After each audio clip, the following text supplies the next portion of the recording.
नमस्कार दोस्तों, स्वागत है आपका अपने यूट्यूब चैनल ट्रेडिंग एंगल्स में। दोस्तों हम लोग यहाँ पर बात करेंगे निफ्टी और बैंक निफ्टी की इंट्राडे एनालिसिस की। जैसा कि आपने देखा कि पिछले 2 हफ्ते से ज़्यादा मैंने आपको जो-जो इंट्राडे की एनालिसिस दी, आपने देखा कि मार्केट बिल्कुल उसी तरीके से काम करा। कल भी मैंने आपको यहाँ पर अपडेट करा था, शॉर्ट्स भी बना करके, लॉन्ग वीडियो भी बना करके कि कहीं न कहीं मार्केट 17,800 के आसपास रेजिस्टेंस ले सकता है और ऊपर से अगर रेजिस्टेंस लिया, तो आपका जो टारगेट होगा वो 17,600 के आसपास होगा। तो अभी तो बात रह गई कि ये चलो हो गया, अब इसका अगला लेवल क्या आ सकता है दोस्तों इंट्राडे के अंदर, हम लोग इसके ऊपर अभी चर्चा करने वाले हैं। उससे पहले अगर आप चैनल पर नए हैं तो प्लीज़ चैनल को सब्सक्राइब कर लें और वीडियो को शेयर ज़रूर करें दोस्तों, ताकि ये इन्फॉर्मेशन ज़्यादा से ज़्यादा लोगों तक पहुँचे। चलिए सबसे पहली बात हम लोग यहाँ पर देख लेते हैं, 17,600 अपना कट चुका है। 600 कटने के बाद कहीं न कहीं जो आपका आता है 17,450 के आसपास का आपका एरिया आता है और निफ्टी खुल रहा है आपका 100 पॉइंट नीचे। अभी देखो यही चीज़ होता है कि अगर आप सही तरीके से एसएल को फॉलो करते हो ना, जो ट्रेलिंग स्टॉप लॉस होता है जहाँ पे आपको प्रॉफिट बुक करना होता है, अगर आप वहाँ पे देर करते हो, तो आपके हाथ से प्रॉफिट चला जाता है। कल मैंने आपको साफ-साफ कहा था कि पीछे से हम लोगों ने 27 तारीख से यहाँ पर आपने लॉन्ग करा था।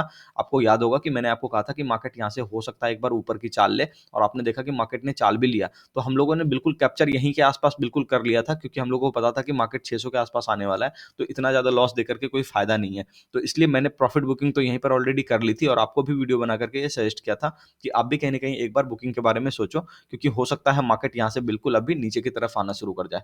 तो अभी देखो ये जो है ना, आज का जो रेंज है वो बहुत ही टाइट रेंज रहने वाला है, चूँकि आज फ्राइडे भी है और बहुत ज़्यादा दिक्कत भी आने वाली है, क्योंकि फ्राइडे का क्लोजिंग मैं मानता हूँ पूरे हफ्ते के लिए एक बेहतर क्लोजिंग माना जाता है कि पूरे हफ्ते भर जो काम हुआ है, कहीं न कहीं उसका सेटलमेंट किधर करना है, बाज़ार ये सोचता है फ्राइडे के दिन, ठीक है? तो इसलिए जो है आपको यहाँ पर अगर जो है बेयरिश ट्रेंड मिले, तो आप ये समझ लो कि मार्केट में वीकनेस ज़्यादा है, अगले हफ्ते के लिए कोई कैरी नहीं करना चाह रहा, तो इसलिए आपको बहुत ही ज़्यादा कॉशियस रहना है, क्योंकि देखो कई जगह पे ना नो ट्रेडिंग ज़ोन बन जाता है, ठीक है? तो आप वहाँ पे कुछ कर नहीं सकते, इसमें आपकी चलेगी नहीं। इसलिए यहाँ पर आपको ये ध्यान में रखना है कि देखो, ऊपर का रेजिस्टेंस 17,600 के आसपास है, अगर बाज़ार वहाँ पर जाता है और वहाँ से वापस से नीचे आने लगता है, तो फिर नीचे आपका जो 17,500 और फिर नीचे का टारगेट बिल्कुल 17,450 के आसपास कहीं न कहीं आपको मिल जाएगा, ठीक है? पहला कंडीशन ये हो गया। दूसरा कंडीशन, मार्केट 17,500 पे खुलता है, 17,500 पे खुलने के बाद थोड़ा बहुत ऊपर जाता है, ऊपर जाने के बाद अगर सेलिंग प्रेशर आने लगता है 17,500 70-80 के आसपास से मोटा-मोटी, तो फिर नीचे ही आएगा, ठीक है?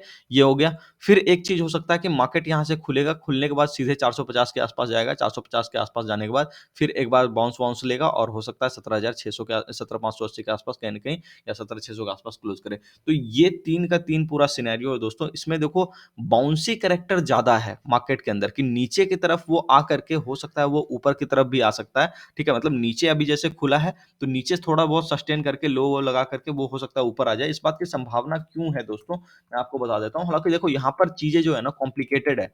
बाज़ार फ्रेशली गिरेगा नहीं, मुझे ऐसा लगता है। बिल्कुल फ्रेश तरीके से आप देखोगे कि गिर रहा है तो इस तरीके से नहीं गिरेगा, क्योंकि मार्केट में अभी जो मिड कैप इंडेक्स है आपका निफ्टी मिड कैप 100, यहाँ पे देखो एक सपोर्ट एरिया है। तो ये जब भी मार्केट गैप से खुलेगा ना, तो एक बार यहाँ पे सपोर्ट लेकर के ऊपर जाने की कोशिश ज़रूर करेगा।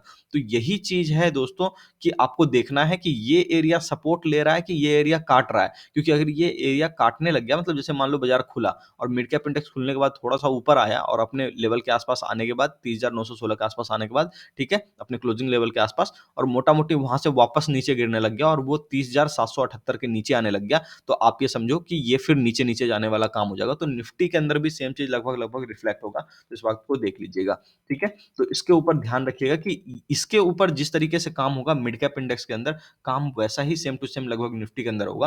तो जो भी बाउंस आना है वो उसी से आएगा, जो भी ट्रेंड डिसाइड होना है वो भी उसी से होगा। तो उसको बिल्कुल खास ध्यान रखिएगा। बाकी मैं आपको अपडेट कर दूँगा कि किस तरीके से काम करेगा मार्केट। बाकी मैं आपको कहूँगा यार छोड़ दो, आज ट्रेडिंग छोड़ दो, सेटल होने दो, चीज़ों को देखो कि किस तरीके से काम करता है। क्योंकि कई बार क्या होता है ना कि आपको चीज़ जो है कॉम्प्लिकेटेड लगती है, तो उस दिन आपको छोड़ देना चाहिए, क्योंकि आप कॉम्प्लिकेटेड चीज़ में जब घुसोगे ना, मार्केट के पास इतना बड़ा रेंज है, आपको कहीं पे भी फँसा लेगा, ठीक है? और ऊपर से वो गैप डाउन खोल रहा है, तो वो क्या पता 30-40 पॉइंट नीचे दे, उसके बाद फिर वापस वो ऊपर खींच ले, ठीक है? अब वो कितनी तेज़ी से खींचेगा ये किसी को नहीं पता, या कितनी तेज़ी से गिर जाएगा ये भी किसी को नहीं पता। तो इसलिए थोड़ा-सा वेट एंड वॉच के मोड में रहो, जब बड़े लेवल्स कटेंगे तो हम लोग यहाँ पर बात ज़रूर करेंगे। लेकिन मोटा-मोटी मार्केट ऐसा हो सकता है कि रेंज में ही रहे, ठीक है? और यहाँ पर इसी तरीके की क्लोजिंग मैं एक्सपेक्ट भी कर रहा हूँ बिल्कुल, ठीक है? बैंक निफ्टी के अंदर दोस्तों बात कर लेते हैं। बैंक निफ्टी का यहाँ पर सबसे पहले चार्ट हम लोग खोल लेते हैं, उसके बाद फिर यहाँ पर बात करेंगे। देखिए निफ्टी बैंक के अंदर जैसा कि मैंने आपको कहा था कि नीचे से हम लोग ऊपर की तरफ जाएँगे, 27 तारीख को ये भी अपना लॉन्ग था, जो कि कल कट गया कहीं न कहीं, ठीक है? और यहाँ पर होने के बाद आप देख लो कि यहाँ पे एक डबल टॉप का सिनेरियो बन गया, हालाँकि ये अभी भी रेंज है, इसको डबल टॉप नहीं कह सकते।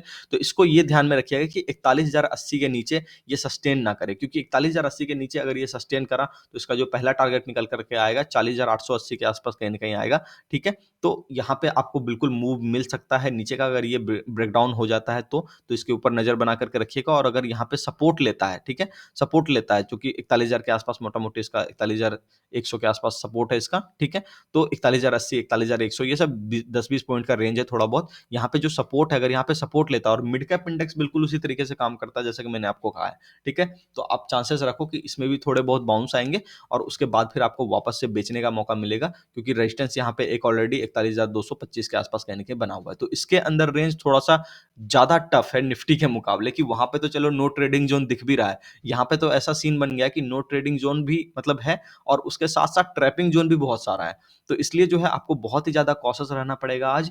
सेल साइड पर ही रहना, बाउंस पे सेल करना, वो मिड कैप इंडेक्स को देखते हुए करना तो ज़्यादा बेटर रहेगा, ठीक है? आशा करता हूँ वीडियो आपको समझ में आ गया हो। बाकी जो भी क्लियर ट्रेंड मिलेगा मुझे, मैं आपको शॉर्ट्स के माध्यम से अपडेट ज़रूर कर दूँगा।